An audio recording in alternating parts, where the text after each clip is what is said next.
I'll pass to Mr David Limbrick MLC. Thank you, Chair, and thank you, Minister and Chief Commissioner, for appearing today.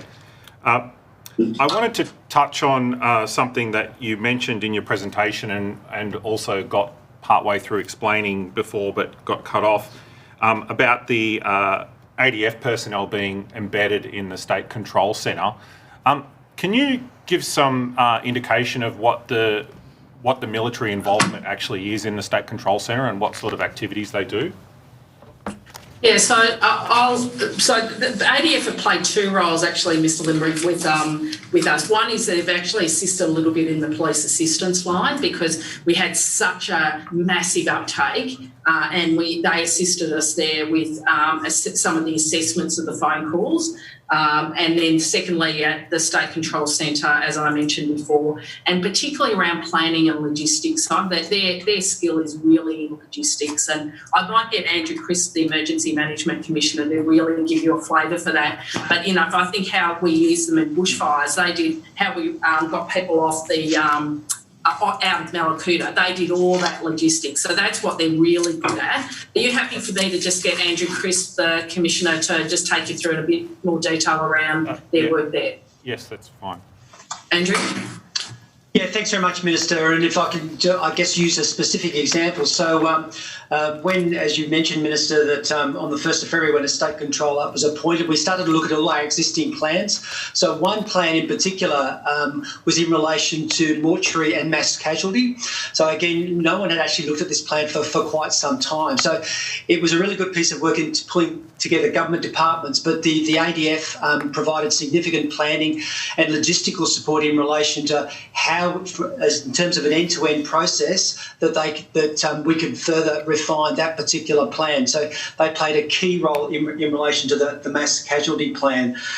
There's been quite a lot of mention of Opsateria. So we had 36 hours from coming out of National Cabinet announcement by the PM to set up that particular operation. Again, we had the ADF in the State Control Centre at that stage, and we sat down with them, and we were able to work together and quickly develop a plan in relation to how we would start to receive the first of those people from the 29th of March. They've continued in relation to the support of Opsateria when, as the Minister mentioned, we appointed a Deputy State Controller that sat over that operation. It's transitioned more into business as usual now within DHHS, working with other agencies and departments, but they set up their own emergency operations centre down at Fitzroy. We still have the ADF embedded there as they're working through a range of standing operating procedures in relation to how they'll work within the operation, but we know this operation has still got quite some time to go, so we're using an opportunity to really fine-tune those plans. And so, Mr Crisp, it's also my understanding that, as well as logistics, military personnel are also used for contact tracing. How are those personnel actually used, and what military systems do they actually have access to take part in that, or do they just use civilian systems? So you're exactly right. They were used for contact tracing. So it was basically they were given a script and they were on the phones. The same, it's basically a massive call centre where we're actually just where through DHHS they were ringing various people that might have been in contact with confirmed cases. So no access to military systems around that whatsoever. Thank you, Mr Crisp. I had another question for the. Commissioner Ashton, if you wouldn't mind, please. Before we spoke about the idea of all of the fines were being reviewed by police, could the Commissioner please give us some indication of what's the decision process through which that review is undertaken? So what are the things that are considered when deciding whether to withdraw a fine or not? Well, most of the work's undertaken through Fines Victoria, through their review mechanism, and how that normally works is in the road policing space. So they're doing reviews of road policing fines. In this case, those fines come in that they're looking at through the what we call the traffic book, which is where the code's written in and comes through. So it goes through, these COVID fines go through that same process. So they firstly check if the fine is technically correct. All the paperwork has to be correct. If there's any errors on that paperwork, generally that fine is withdrawn because when it gets to court, it won't be found to have been accurately issued. The other main issue they also look at is fairness from a point of view of where they think the courts will land on any review. So they also look at, they have a good idea of where the court sets the bar. And so when they go through it, they then can immediately see, this particular fine's not going to go through any sort of court review process satisfactorily over where the courts would see the discretion over where the officers place the discretion. And that tends to be the other area. Also, there are other processes that we can have in place. For example, in this case with COVID, our Deputy Commissioner publicly undertook, because there were community concerns, we had a fairly publicised case of a learner driver, which prompted a lot of media attention, and the Deputy Commissioner indicated that he would personally step through them every day, and if he saw any that were obviously a poor use of that discretion, that he would do them himself. And of course he can do that also as part of that process, and he did that in about 7 or 8, 9 cases where he saw those and withdrew them. But most of them have gone through that. The vast majority of those have gone through that formal fines Victoria review process. So, Commissioner, thank you for that answer. So can I just confirm then that part of the decision process sounds like, when you spoke about where the courts will land, part of the process is trying to determine whether someone would actually be able to successfully challenge this in court or not? Is that what you're referring to? Well, because we're a model litigant in relation to both any work that we do in prosecutions, but that includes in the regulatory work that we do. So if we think that it's not a good use of taxpayers' money to expend on prosecuting a matter that we don't think will be successful, then as a matter of principle, then we don't proceed with those matters. Thank you, Commissioner. Another question, Commissioner, I'm interested in is, in other states we've seen, I know in Western Australia they used police drones to monitor activities and social distancing and that sort of thing. Has Victoria Police been using drones for this type of purpose? Yes, we did on a couple of occasions. Over Easter and the week before Easter, we had operations we were running along the beaches, which was looking at things like the boat ramps and beach car parks and activity on beaches.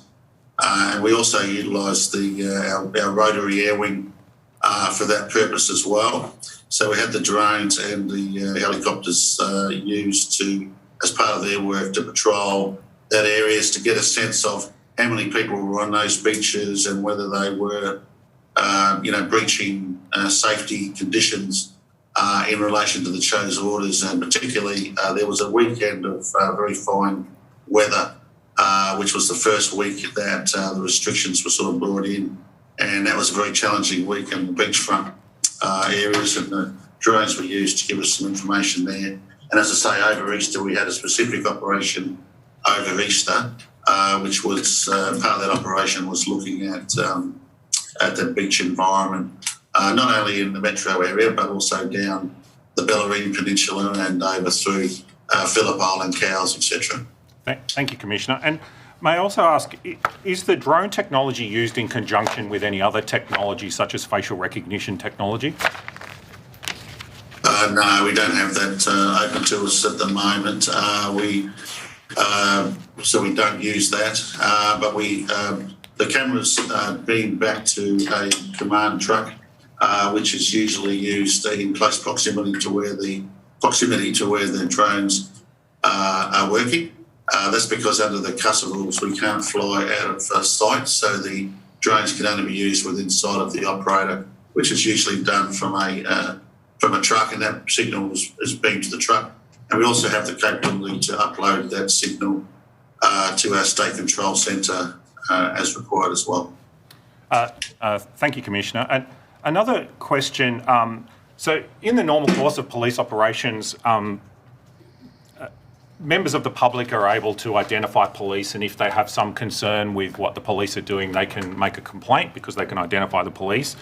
How do people identify, firstly, that it's actually a police drone? Like, if they feel that a drone is being used inappropriately, how would they know that it's a police drone, and how could they go about identifying that and making some sort of complaint if they felt that the drone was being used inappropriately? Yeah, sure. Well, we do get complaints all the time from community about drone usage more generally. And so we then factor in if it was a police drone that was being used on that occasion, that is checked with the air wing to see, we've had a complaint about a drone, and we can say it was the police drone because it was used in a particular area, and then we can provide feedback to the complainant that it was a police drone used. We have got some plans to mark up our drones more effectively so that the community can easily see it's a police drone. We're still in the process of doing that. So at the moment, we rely on people to make the complaint and then reconcile back. But we're hoping soon that we'll be able to have more easily recognisable drones, which goes to your point. So at the moment, if I see a drone outside, there's no way for me to know whether that's a normal drone or a police drone. It's unable for members of the public to actually determine that at the moment. Is that correct? That's correct. Visually, that's correct. Okay. Could I just say on that, just a personal example of this? The drones that we used down at Eastern Beach and around the Geelong foreshore, police were nearby, so people say, oh, there's the police drone. So you're often not that far away either. So you do often have a good, I get sometimes there might be a remote area where that's more difficult. But normally along those sort of work, it's pretty clear because police are there watching it as well, and there's a police card nearby. Thank you, Minister. The member's time has expired.